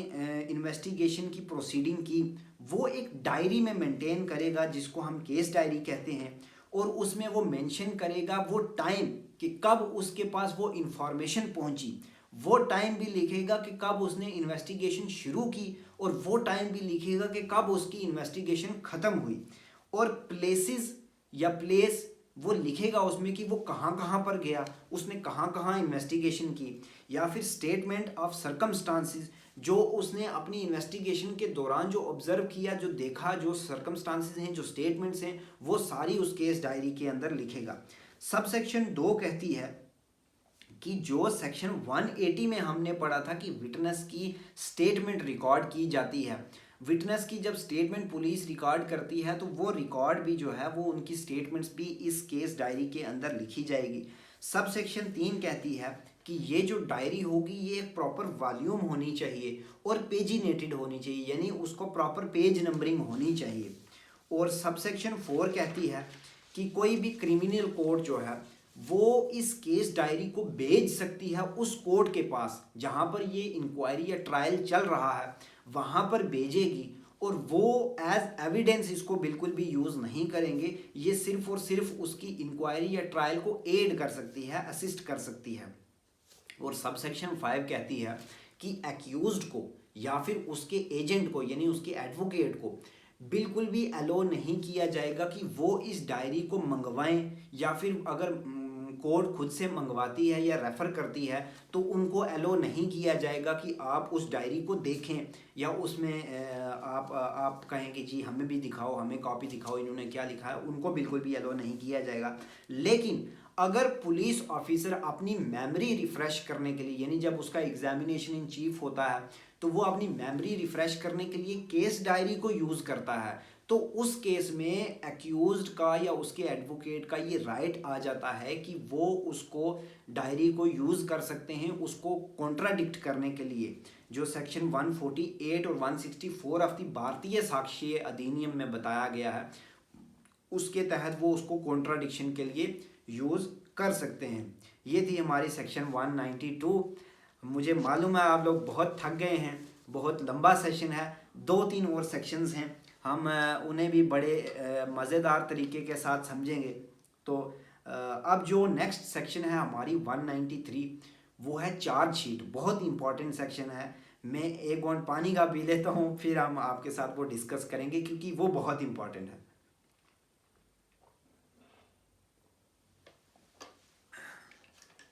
सॉरी। तो सेक्शन 193 कहती है report of police officer on completion of investigation. अब जो इन्वेस्टिगेशन एक पुलिस ऑफिसर ने कंडक्ट की थी वो कंप्लीट हो गई। कंप्लीट होने के बाद जब वो रिपोर्ट फाइल करते हैं, जिसे हम चार्जशीट भी कहते हैं या जिसे हम फाइनल रिपोर्ट भी कहते हैं, ये होती है कि जब ये कोर्ट में प्रोड्यूस होती है, इसके प्रोड्यूस होने के बाद में जब एक्यूज्ड को भी बुलाया जाता है और उसके बाद उस पे चार्ज लगते हैं, इसके ग्राउंड पे वो जब चार्जेस फ्रेम होते हैं तब ट्रायल शुरू होता है। अब ये जो चीज़ है ये एक बेस होती है, जो फाइनल रिपोर्ट आती है, जो चार्जशीट होती है, उसको उसके प्रोविजंस को हम समझते हैं। सबसेक्शन 1 कहती है, सबसे बहुत ज़रूरी बात, सबसेक्शन 1 बताती है कि ये जो इन्वेस्टिगेशन है भाई, ये विदाउट एनी डिले कंप्लीट हो जानी चाहिए। ये बहुत बहुत इंपॉर्टेंट बात है। और सबसेक्शन 2 कहती है जो रेप वाले ऑफेंसेस थे सेक्शन 64 से 68 या 70 या फिर 71 ऑफ द भारतीय न्याय संहिता, यानी जो रेप वाले ऑफेंसेस हैं, या फिर जो protection of children from sexual offences act है, जिन्हें पोक्सो एक्ट हम कहते हैं, उसकी सेक्शन 4, 6, 8 और 10, ये जो ऑफेंसेस हैं इसकी इन्वेस्टिगेशन का टाइम पीरियड बताया गया है 2 महीने। 2 महीने के अंदर अंदर ये इन्वेस्टिगेशन जो है कंप्लीट हो जानी चाहिए। सबसेक्शन 3 कहती है जब ये इन्वेस्टिगेशन कंप्लीट हो जाती है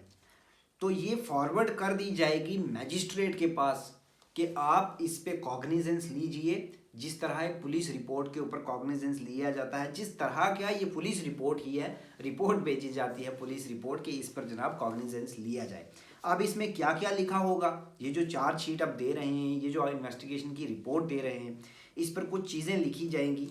पर्सनस का नाम, यानी वो जो एक्यूज्ड पर्सनस हैं उनका नाम लिखा जाएगा। नेचर ऑफ इंफॉर्मेशन, किस तरह की इंफॉर्मेशन आपके पास आई थी, कौन कौन से पर्सनस हैं जो केस के साथ एक्वेंटेड हैं, यानी जिनको केस के बारे में नॉलेज है, जो विटनेस हैं या कुछ और चीज़ें हैं, और क्या ऑफेंस कमिट हुआ था, अगर हुआ था तो किस तरह का ऑफेंस कमिट हुआ था, क्या एक्यूज्ड को अरेस्ट किया गया है, या फिर अगर उसको रिलीज किया गया है तो वो बाउंड पे रिलीज किया है या बेल बाउंड पे रिलीज किया हुआ है। कहने का मतलब है कि विद श्योरिटीज या विदाउट श्योरिटीज। क्या एक्यूज्ड को 190 अभी जो हमने पढ़ा था, क्या उसको इन कस्टडी मैजिस्ट्रेट में लाया गया या फिर उसको रिलीज किया गया था, ये चीज़। और अगर कोई मेडिकल रिपोर्ट है तो वो मेडिकल रिपोर्ट अटैच की गई है इसके साथ, यानी जो सेक्शन 64 से 68 और 70 और 71 जो रेप वाले ऑफेंसेस थे जहाँ पे वुमेन का मेडिकल एग्जामिनेशन करवाया जाता था, तो क्या वो मेडिकल की रिपोर्ट भी आपने साथ में लगाई है या नहीं लगाई है, ये चीज़ भी लिखी जाएगी। और जो विक्टिम है या जो इन्फॉर्मेंट है उसको भी 90 डेज़ के अंदर अंदर ये इन्फॉर्म करना पड़ेगा पुलिस ऑफिसर को। वो बताएंगे उसको कि उनकी प्रोग्रेस क्या रही है इन्वेस्टिगेशन की, वो विद इन 90 डेज़ उनको भी इन्फॉर्म करेंगे। और जो इन्फॉर्मेंट था जिसने सबसे पहले वो इन्फॉर्मेशन दी थी उसको भी जो है कम्युनिकेट किया जाएगा कि पुलिस ने क्या एक्शन लिया है, इस तरह की इन्फॉर्मेशन उन्हें भी दी जाएगी। ये थी सबसेक्शन 3। सबसेक्शन 4 कहती है कि जहां पर 177 के तहत सुपीरियर ऑफिसर अपॉइंट किया गया था, अब ये जो रिपोर्ट कंप्लीट हुई, ये रिपोर्ट कोर्ट में कौन लाएगा, सुपीरियर ऑफिसर लाएगा, वो सबमिट करेगा और वो एसएचओ को डायरेक्शन देगा फर्दर इन्वेस्टिगेशन के लिए। यानी फर्दर इन्वेस्टिगेशन के लिए वो उसे कह सकता है लेकिन pending the orders of the magistrate, मतलब जब तक आपने मैजिस्ट्रेट के पास में पेश की, मैजिस्ट्रेट का कोई उस पर ऑर्डर आया, उसके पहले पहले आप उसको डायरेक्शन दे सकते हो, उसके बाद नहीं दे सकते।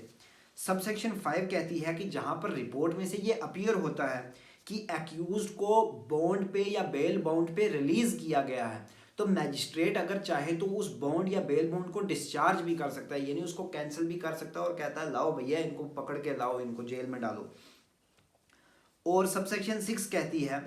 कि अगर वो रिपोर्ट ऐसी है कि जहां पर सेक्शन 190 अप्लाई होती है, 190 यानी जहां पर एविडेंस सफिशिएंट थे, तो पुलिस फॉरवर्ड करेगी सभी डॉक्यूमेंट्स को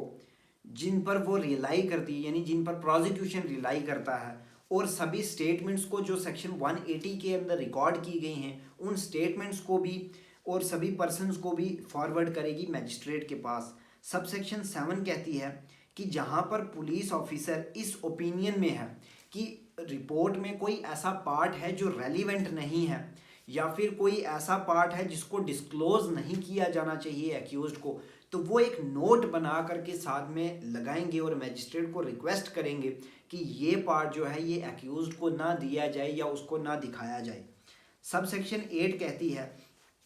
कि जो आईओ होगा यानी इन्वेस्टिगेटिंग ऑफिसर, वो उस रिपोर्ट की एक कॉपी और जो स्टेटमेंट्स रिकॉर्ड की गई थी विटनेसेस की उनकी भी कॉपी वो देंगे कोर्ट को, ताकि वो कॉपी जो है वो सप्लाई की जा सके एक्यूज्ड पर्सन को। जैसा सेक्शन 230 हम आगे पढ़ेंगे, 230 की रिक्वायरमेंट है कि उसको एक्यूज्ड को आप सभी डॉक्यूमेंट्स देंगे, जो भी एफआईआर की कॉपी होगी, जो भी ये चार्जशीट की कॉपी यानी ये जो इन्वेस्टिगेशन रिपोर्ट है इसकी कॉपी या जो स्टेटमेंट्स की कॉपी है वो सारी उस पर्सन के लिए भी एक कॉपी दी जाएगी ताकि वो उसको सप्लाई की जा सके। प्रोवाइडेड कि अगर आपने उसको इलेक्ट्रॉनिक कम्युनिकेशन के ज़रिए भेजी है यानी व्हाट्सएप की है, ईमेल किया है, तो ये माना जाएगा कि उसको वो कॉपी सर्व हो गई है। सब सेक्शन 9 कहती है कि फर्दर इन्वेस्टिगेशन को प्रिक्लूड नहीं किया जाता, यानी ये जब रिपोर्ट सबमिट हो गई इसका मतलब ये नहीं है कि फर्दर इन्वेस्टिगेशन नहीं होगी। तो जो भी officer in charge of the police station होगा वो फर्दर इन्वेस्टिगेट करता है और अगर उसे कोई ओरल एविडेंस मिलता है या कोई डॉक्यूमेंट्री एविडेंस मिलता है विदाउट एनी डिले जो है वो फॉरवर्ड करेगा, फर्दर रिपोर्ट बना करके उसकी मैजिस्ट्रेट के पास में भेगा। लेकिन प्रोवाइडेड ये जो फर्दर इन्वेस्टिगेशन की जा रही है चार्जशीट फाइल होने के बाद, ये जो इन्वेस्टिगेशन रिपोर्ट है ये फाइल होने के बाद जो फर्दर इन्वेस्टिगेशन की जाती है ड्यूरिंग ट्रायल, जब ट्रायल एक बार शुरू हो गया तो ये इसके लिए कोर्ट की परमिशन चाहिए। कोर्ट की परमिशन के बगैर आप फर्दर इन्वेस्टिगेशन नहीं कर सकते और ये जो फर्दर इन्वेस्टिगेशन है ये 90 डेज के अंदर अंदर ख़त्म हो जानी चाहिए। जो एक्सटेंड की जा सकती है वो भी परमिशन ऑफ द कोर्ट उसके लिए चाहिए, उसकी परमिशन के बगैर आप उसे एक्सटेंड नहीं कर सकते हो। देन हमारी सेक्शन 194 है, बस एक दो सेक्शंस रह गई हमारी। सेक्शन 194 है power to require and report on suicide etcetera, sorry power to inquire and report on suicide etcetera. तो सब सेक्शन 1 कहती है कि किसी भी officer in charge of the police station को या फिर कोई अदर ऑफिसर है जिसको ये इंफॉर्मेशन मिलती है कि कहीं पर किसी पर्सन ने सुसाइड कमिट किया है या फिर उस पर्सन को मारा गया है, अब वो किसी पर्सन ने मारा है, किसी एनिमल ने मारा है, किसी मशीनरी की वजह से मारा गया है या कोई एक्सीडेंट कमिट हुआ है जिससे उसकी डेथ हुई है, तो वो इंफॉर्मेशन या फिर कोई ऐसे सर्कमस्टांसिस में उसकी डेथ हुई है जिससे एक ये रीजनेबल सस्पिशन निकलता है कि कोई कॉग्निजेबल ऑफेंस कमिट हुआ होगा जिसकी वजह से इसकी डेथ हुई है, तो ये इंफॉर्मेशन जो है वो इंटीमेट करेंगे किसको, एग्जीक्यूटिव मैजिस्ट्रेट को। वो एग्जीक्यूटिव मैजिस्ट्रेट कौन होगा, जो एम्पावर्ड होगा इंक्वेस्ट होल्ड करने के लिए। तो वो क्या करेगा, उस प्लेस पर वो एग्जीक्यूटिव मैजिस्ट्रेट पहुंचेगा जहां पर वो डिसीज्ड पर्सन है या जहां पर उसकी बॉडी पड़ी है, उस पर्सन वहां पर जाएंगे और दो से ज़्यादा कोई रिस्पेक्टेबल मेंबर जो होंगे उस लोकेलिटी के, उनकी प्रेजेंस में इन्वेस्टिगेशन करेंगे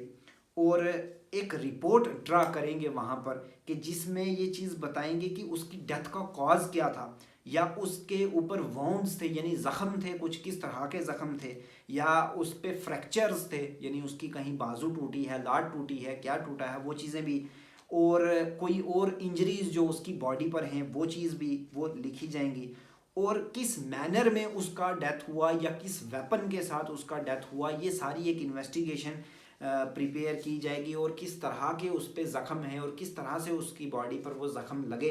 ये सारी जो इन्वेस्टिगेशन करके एक रिपोर्ट ड्रा की जाएगी और वो उन पर्सनस की प्रेजेंस में की जाएगी। और सब सेक्शन 2 कहती है कि उस रिपोर्ट को उस पुलिस ऑफिसर के द्वारा साइन किया जाएगा जो ये रिपोर्ट ड्रा करेगा, और अदर मेंबर्स जो भी जिनकी प्रेजेंस में ये किया गया है उनके भी सिग्नेचर लिए जाएंगे और उसे फॉरवर्ड कर दिया जाएगा डिस्ट्रिक्ट मैजिस्ट्रेट को या सब डिविजनल मैजिस्ट्रेट को। सब सेक्शन 3 कहती है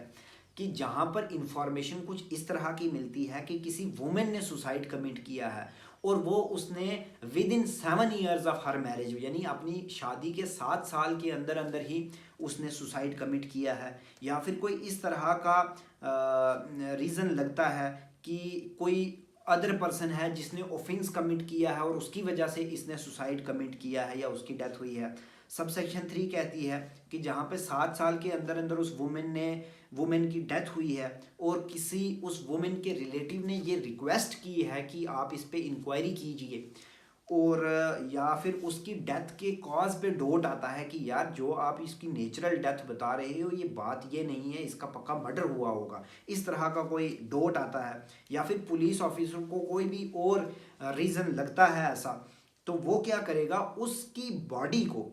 उस पर्सन की बॉडी को या उस वुमेन की बॉडी को फॉरवर्ड कर देगा किसी भी सिविल सर्जन के पास, जो भी नियरेस्ट सिविल सर्जन होगा उसके पास में भेज दिया जाएगा कि उसका मेडिकल एग्जामिनेशन करवाया जाए।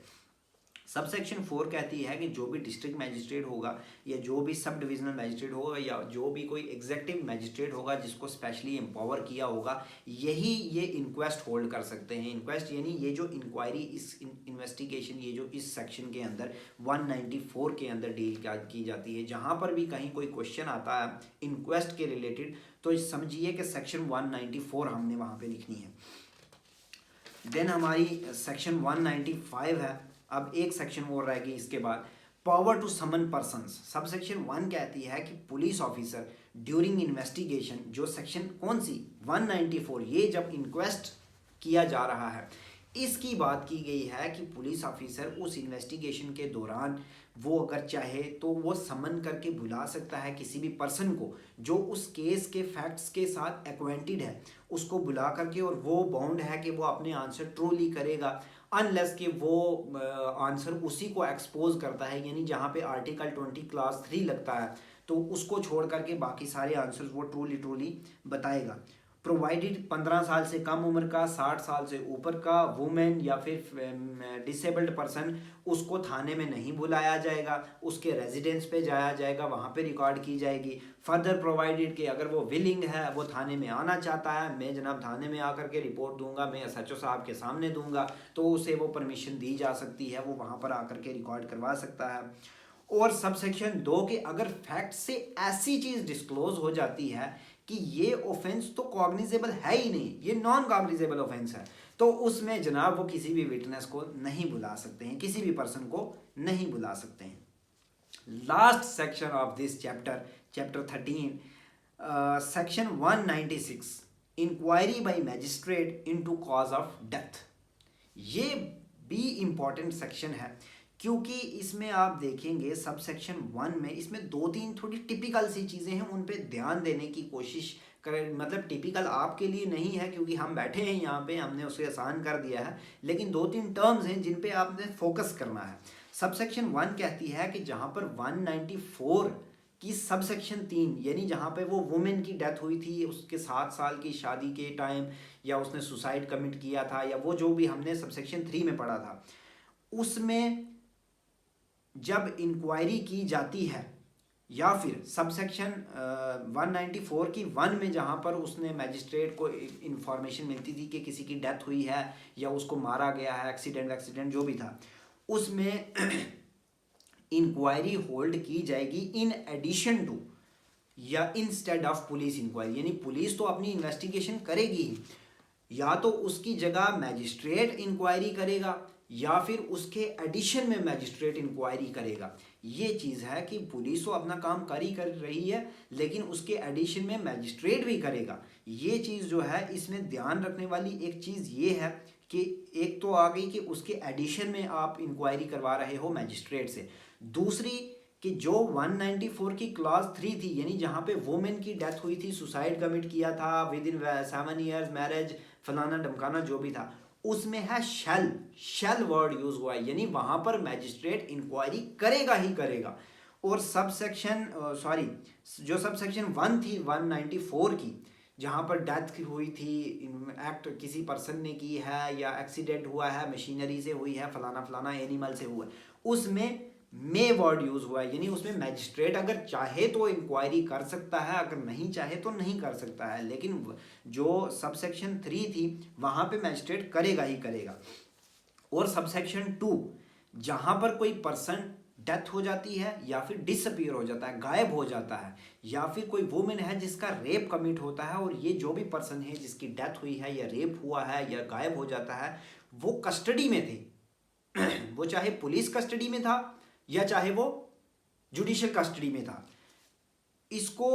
कस्टोडियल डेथ भी कहते हैं या कस्टोडियल रेप भी हम कह सकते हैं। इसमें भी जो वर्ड यूज हुआ है वो शैल यूज हुआ है, यानी यहाँ पर पुलिस की इन्वेस्टिगेशन के साथ साथ उसके एडिशन में जो मैजिस्ट्रेट होगा जिसकी जुरिस्डिक्शन में वो जगह आती थी जहाँ से वो पर्सन की डेथ हुई है या गायब हुआ है या उसका रेप कमिट हुआ है, उसकी एडिशन में मैजिस्ट्रेट भी इन्वेस्टिगेशन या इंक्वायरी करेगा। वर्ड यूज हुआ है शैल। इन चीज़ों का ध्यान रखना आपने। यहाँ पर शैल है, वो जब वुमेन की डेथ हुई थी वहाँ पर भी शैल है, और जो सब सेक्शन 1 में हमने पढ़ा था वहाँ पर मे है। और सब सेक्शन 3 कहती है कि मैजिस्ट्रेट एविडेंसेस भी रिकॉर्ड करेगा इन द मैनर, जो भी सर्कमस्टांसिस के हिसाब से जिस तरह से एविडेंसेस रिकॉर्ड होने होंगे वो उस तरह से एविडेंस रिकॉर्ड करेगा। सब सेक्शन 4 कहती है कि जहाँ पर कोई डेड बॉडी है जिसको इंटर्ड कर दिया गया है, यानी दफना दिया गया है, और अब मैजिस्ट्रेट को ये लगता है कि इन्वेस्टिगेशन के लिए बड़ा ज़रूरी है कि इसका मेडिकल एग्जामिनेशन करवाया जाए, तो मैजिस्ट्रेट क्या करेगा, ऑर्डर करेगा कि उस पर्सन को डिसइंटर किया जाए, यानी बाहर निकाला जाए और उसका मेडिकल एग्जामिनेशन करवाया जाए। सब सेक्शन 5 कहती है कि जहाँ पर इस सेक्शन में इस तरह की इन्वेस्टिगेशन की जाती है, उस पर्सन की जो डिसीज्ड पर्सन है उसके फैमिली मेम्बर को भी इंफॉर्मेशन दी जाएगी और उनको कहा बुलाया जाएगा और कहा जाएगा कि ये इंक्वायरी इन्वेस्टिगेशन के टाइम में आप लोग प्रेजेंट रहो, उन्हें एलो किया जाएगा। सब सेक्शन 6 कहती है कि जो हमने पढ़ा कस्टोडियल डेथ या कस्टोडियल रेप, जो भी हमने पढ़ा, मैजिस्ट्रेट, एग्जीक्यूटिव मैजिस्ट्रेट या पुलिस 24 घंटे के अंदर अंदर उसका मेडिकल एग्जामिनेशन करवाएंगे किसी सिविल सर्जन से। और एक्सप्लेनेशन में बताया गया है कि जो रिलेटिव है, रिलेटिव में कौन कौन आता है, पेरेंट्स आते हैं, चिल्ड्रन आते हैं, ब्रदर आता है, सिस्टर आता है, या फिर जो भी स्पोज है, यानी अगर वाइफ है तो हस्बैंड, हस्बैंड है तो वाइफ, ये सारे जो है रिलेटिव में आते हैं। ये था हमारा chapter 13 of the Bharatiya Nagarik Suraksha Sanhita, information to police and their powers to investigate, जो एफआईआर के साथ डील करता है। एफआईआर के बाद इन्वेस्टिगेशन को और उसके प्रोसीजर को, और उसके बाद जो रिपोर्ट बनती है, रिपोर्ट बनने के बाद किस तरह मैजिस्ट्रेट के पास जाती है, और उसके अलावा इंक्वेस्ट प्रोसीडिंग्स जो हमने 194 में पढ़ी, और उसके अलावा जो कस्टोडियल डेथ या कस्टोडियल रेप 196 में पढ़ा। ये थी हमारी chapter 13 of the Bharatiya Nagarik Suraksha संहिता। मुझे पता है बहुत लेंथी चैप्टर था, हमने पार्ट्स में इसको नहीं बनाया बल्कि हमने एक ही वीडियो के अंदर इसको कवर किया है आप लोगों की आसानी के लिए। थोड़ा सा आप लोग अपना पेशेंस दिखाएं। मुझे उम्मीद है आपको बहुत अच्छा लगा होगा सेशन, हमने बहुत इजी करके पढ़ाया है। तो आप लोग कमेंट्स ज़रूर करें, आपको वीडियो कैसा लगा ज़रूर बताएं, क्योंकि बहुत मेहनत की जाती है इसके ऊपर। तो अगर आप कमेंट्स नहीं करते, बताते नहीं हैं, तो फीडबैक नहीं मिलता। तो वो ज़रूर किया कीजिए, कमेंट्स में बताया कीजिए कि किस तरह की वीडियो बनी है, क्योंकि आप देखें कि लगभग 1 घंटे के आसपास की ये वीडियो होगी मुझे लगता है। तो उस पर अगर आप अपने अच्छे कमेंट्स नहीं करेंगे तो कोई फ़ायदा नहीं है। तो वीडियो पसंद आई है तो अपने दोस्तों के साथ ज़्यादा से ज़्यादा शेयर करें, और हमारे चैनल को सब्सक्राइब करना तो बिल्कुल भी मत भूलें। Thank you, thanks for watching. मिलते हैं अगले वीडियो में।